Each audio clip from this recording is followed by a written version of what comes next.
Hello friends, good morning. કેમ છો બધા? જય શ્રી કૃષ્ણ.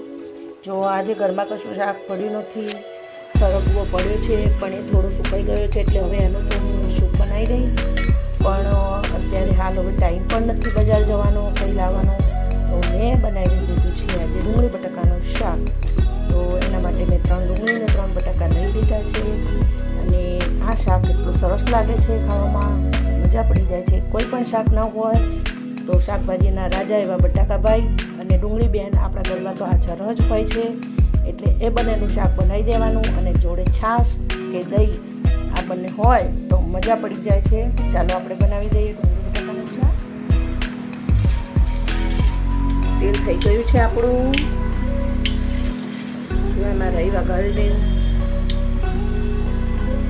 રહી ફૂટે એટલે આપણે જીરું નાખીશું એની અંદર. કોઈ તામઝામ નથી, કોઈ જ કઠલો નથી, એકદમ સીધું ને સાદું ને સિમ્પલ અને એકદમ સ્વાદિષ્ટ એવું આ ડુંગળી બટાકાનું શાક. જ્યારે કોઈ શાકભાજી આપણા ઘરમાં ન હોય તો સીધું બની જાય અને પેટ ભરાય અને મજા પણ પડી જાય જો જોડે છાશ અને દહીં હોય તો.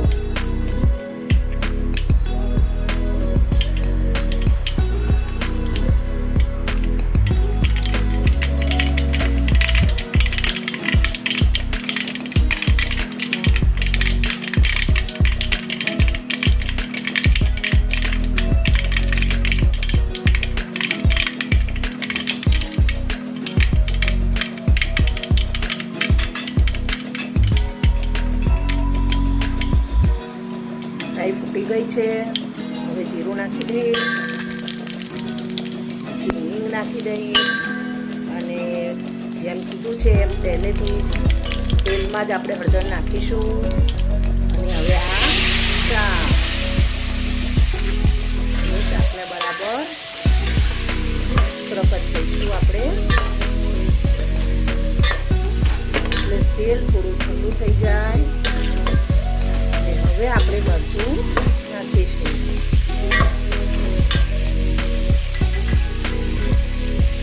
મરચું હંમેશા આ ટાઈમે જ નાખવાનું. એ મરચાંનો કલર જાય નહીં, મરચું દાજે નહીં અને કાચું પણ ન રહે. બરાબર?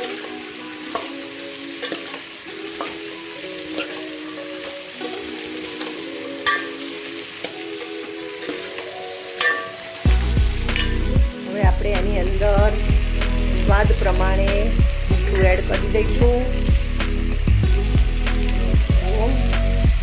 અડધી ચમચી જેટલું મેં મીઠું એડ કર્યું છે.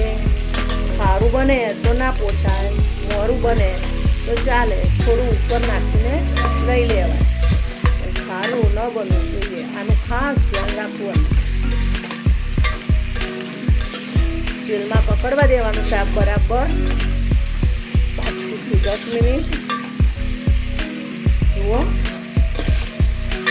અને પછી આપણે એની અંદર થોડું પાણી નાખીશું. અને આ શાક હંમેશા રસાવાળું જ સરસ લાગે છે, એટલે આપણે એની અંદર પાણી થોડું 3-4 ગ્લાસ. જુઓ, શાક આપણું એકદમ સરસ પકડી ગયું છે.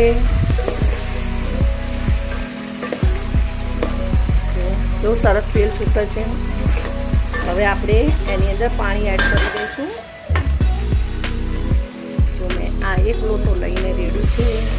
હવે આપણને જરૂર લાગે તો નાખવાનું. મને હાલ તો જરૂર લાગતી નથી. બરાબર છે? આપણું શાક ખાલી પાણીમાં ડૂબે એટલું પાણી નાખવાનું. બરાબર? પછી આપણને એવું લાગે કે જરૂર છે તો પછી પાણી ગરમ કરીને થોડું એડ કરી દેવાનું. બરાબર? આ શાક જેટલું ઉકળે એટલું વધારે સ્વાદિષ્ટ બને છે અને એનો રસો તો વળી ઓર સ્વાદિષ્ટ બને છે. એટલે આને બરાબર ઉકળવા દેવાનું અને આને રસો એકદમ ઘટ્ટ થવા દેવાનો. ચલો આપણે એને ઉકળવા દઈએ અને રોટલીનો લોટ બનાવીએ. જો આપણું ડુંગળી બટાકાનું શાક બની ગયું છે. હવે આપણે એની અંદર આવો થોડોક રસો રાખવાનો છે, એટલે રોટલી સાથે ભાગીને ખાવાની બહુ મજા પડી જાય. હવે એની અંદર હું શાક બની ગયું છે એટલે થોડો ગરમ મસાલો નાખી દઈશ અને એને થોડીક વાર માટે ઢાંકીને મૂકી દઈશ. ગરમ મસાલો નાખીશું એટલે એનો સ્વાદ એકદમ સરસ થઈ જશે.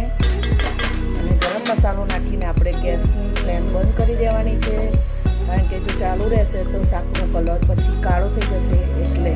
બરાબર, હવે આપણે ગેસની ફ્લેમ બંધ કરી દઈશું અને શાકને સરસ ઢાંકી દઈશું એટલે મસ્ત થઈ જશે. બરાબર, હવે આ શાકને આપણે રોટલી સાથે એન્જોય કરવાની છે. હું રોટલી બનાવી રહી છું. ઓકે, તમે પણ બનાવો અને એન્જોય કરો.